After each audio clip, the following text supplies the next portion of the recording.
I used a formula which I gradually articulated into what I call the 1000% formula. And it's very simple. It's based on the law of incremental improvement. Japanese call it the Kaizen principle, the principle of continuous betterment. It's getting a little bit better every day. So I asked the question, if you could increase your productivity, performance, and output by 0.1% per day, could you do that? Could you increase your productivity, performance, and output by 1/1000th in a day? And the answer is, of course. If you were the tiniest bit more efficient, or you worked a little bit harder on a more important task, you could become 0.1% better in a day. Well, if you did that every single day for a week, you would be 0.1% times 5, you'd be 0.5% more productive in a week. Is that possible? Of course, you would say. Anybody can become that small amount more productive. So I said, if you did that every week for 4 weeks, you'd be 2% more productive over the course of a month.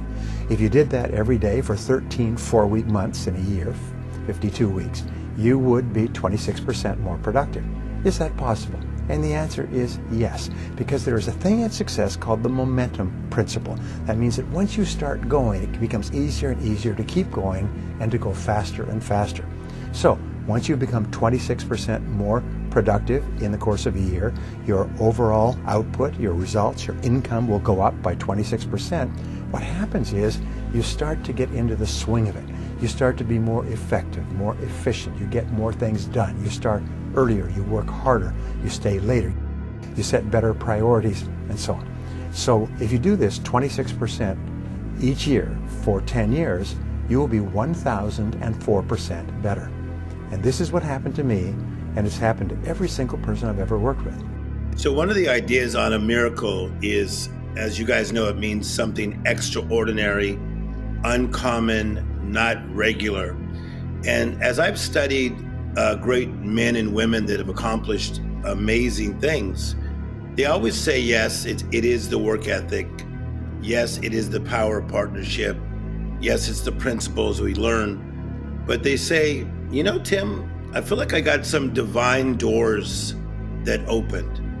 And we're living in a world where everything is, to be on your grind. And I do believe in that, but I also believe in the expectation of something that is divine, something that is supernatural, something that is miraculous. So look for the divine doors, expect them. We learn from education, conversation, and observation. And Bernie Brillstein, when I go to Spagos with him, like once a month, we'd go eat, he would keep his phone off the table.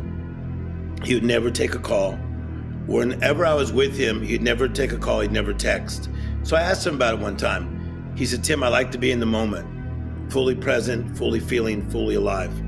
He says, because you never know what somebody's going through, and I don't want to miss a word. And this idea from Bernie Brillstein, and watching him be so in the moment, and then also with Lee Iacocca, he was the same way. And I feel like we're living in a world full of distractions. I like to be fully present, fully feeling, fully alive, because I do not want to miss a moment of what somebody says to me. A philosophy based on the fact that riches of every kind begin with the state of mind, that one may start with nothing but thoughts, ideas, and organized plans. Thoughts are things, incredibly powerful things when mixed with definiteness of purpose, persistence, and a burning desire for their translation into material objects or riches, riches being whatever it is you happen to want. The truth is that the human mind is as real an organism as any muscle in the body, but far greater in potential power. And like muscle fiber, it can be strengthened to lead on to unimagined conquests. If you know what you want, and if you want it strongly enough to muster the kind of persistence that simply cannot be stopped, you will most certainly achieve it. By controlling your mind, you can control your destiny here on Earth. You would not have the desire unless you were capable of its achievement. Each of us has a built-in governor, and our desires are modified by our abilities and leanings. Whatever it is that you desire with all your heart, understand once and for all that it can and should be yours. Every man without passions has within him no principle of action, nor motive to act.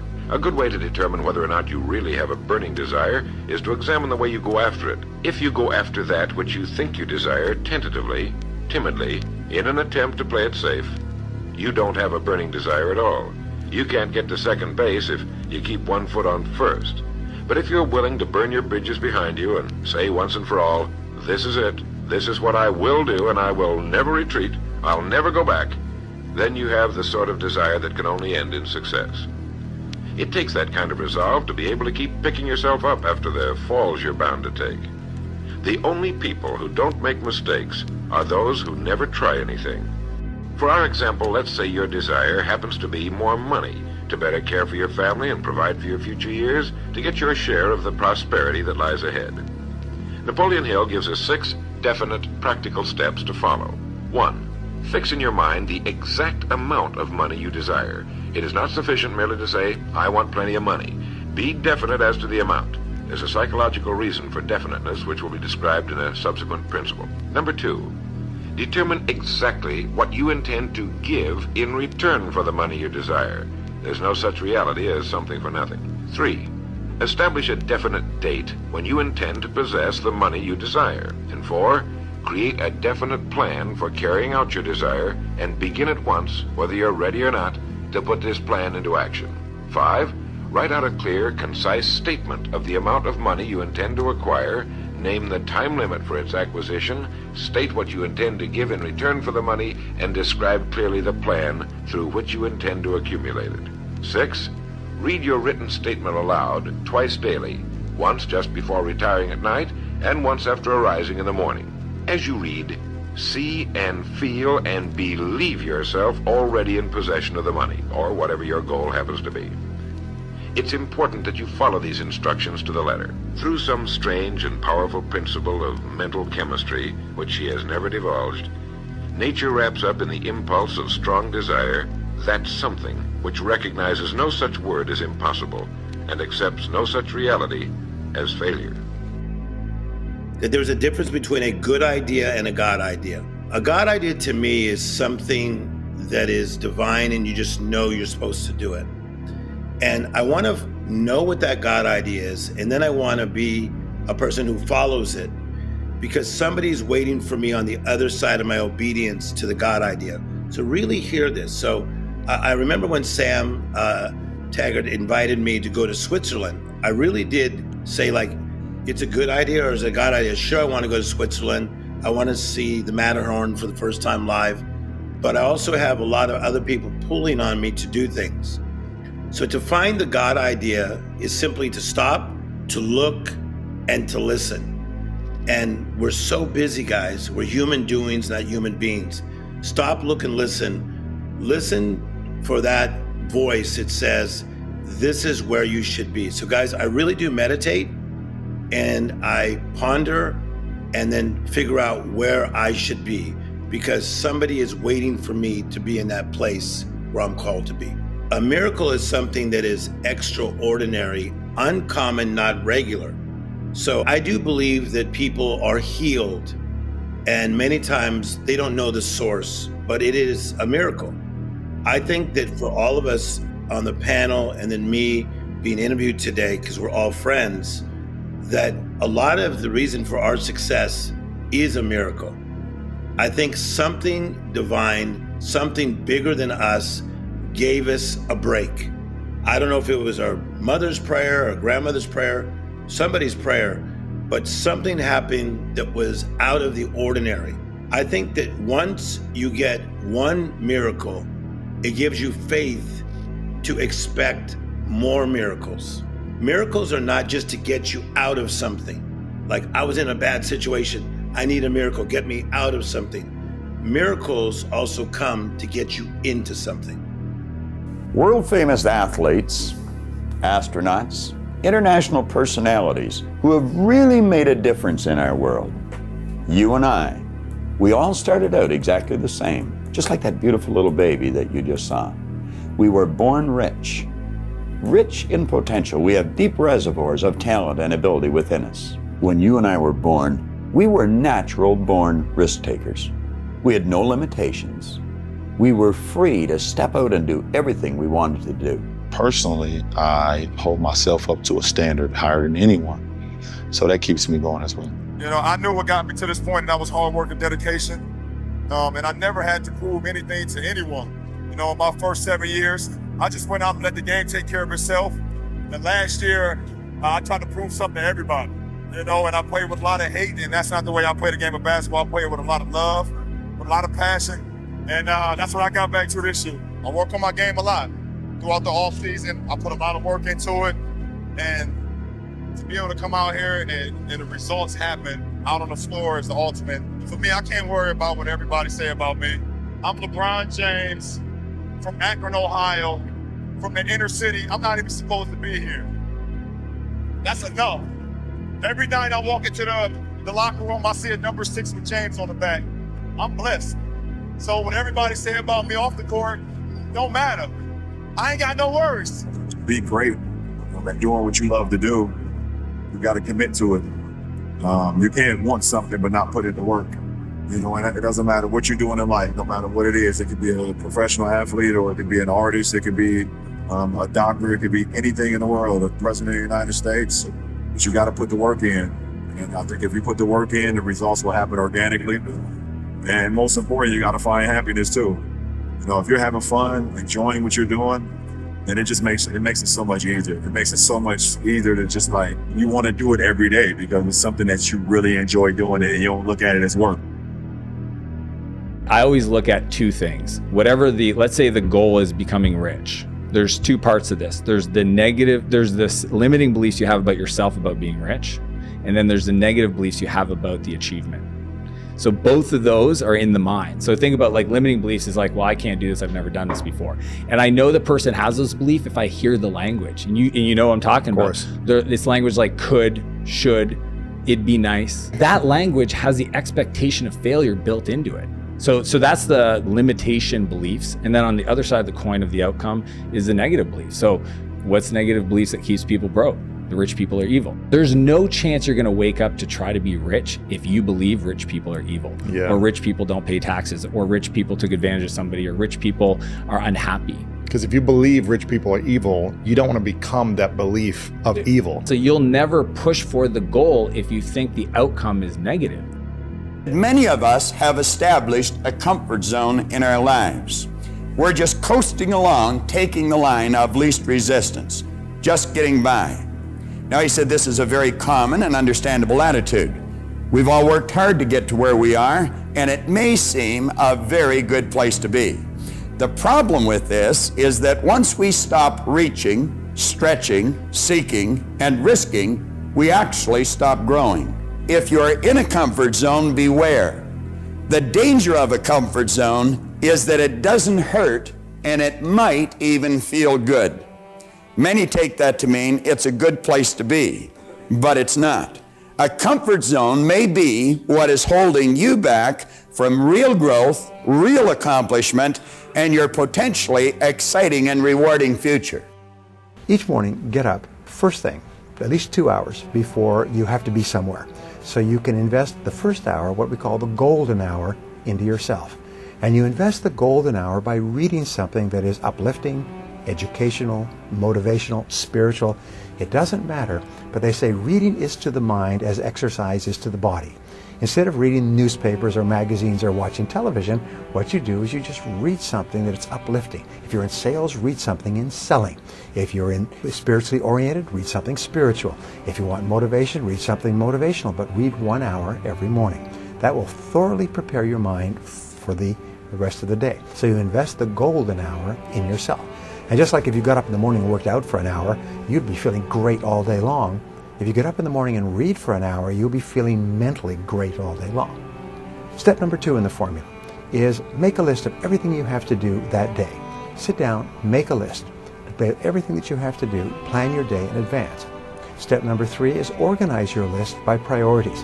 Determine what's most important, what's second most important, what's third most important. Put a number next to each one. Number 1, number 2, number 3, number 4, number 5.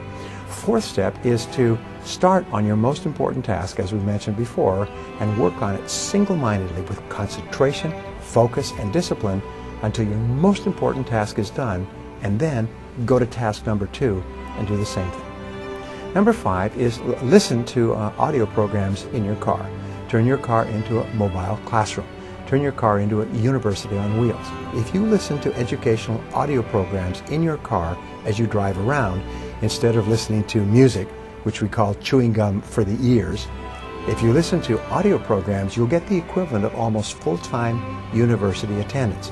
However, when you select educational audio programs on sales, communication, time management, goal setting for yourself, which you can stop and start if you like, you only select things that are valuable to you in the moment. So you get even more than a university education by turning your car into a classroom on wheels. You turn your car into a mobile learning machine. You can double and triple your income simply by reading 1 hour every day. And I've taught this to thousands of people who've come back to me and said it's absolutely incredible the difference it makes in your life to begin the day by reading in your field. By simply reading, setting priorities, focusing on your most important task, your productivity, performance, and output will go up 100% in 1 year. Now, the 7th part of the 1000% formula is for you to treat everyone you meet like $1 million customer.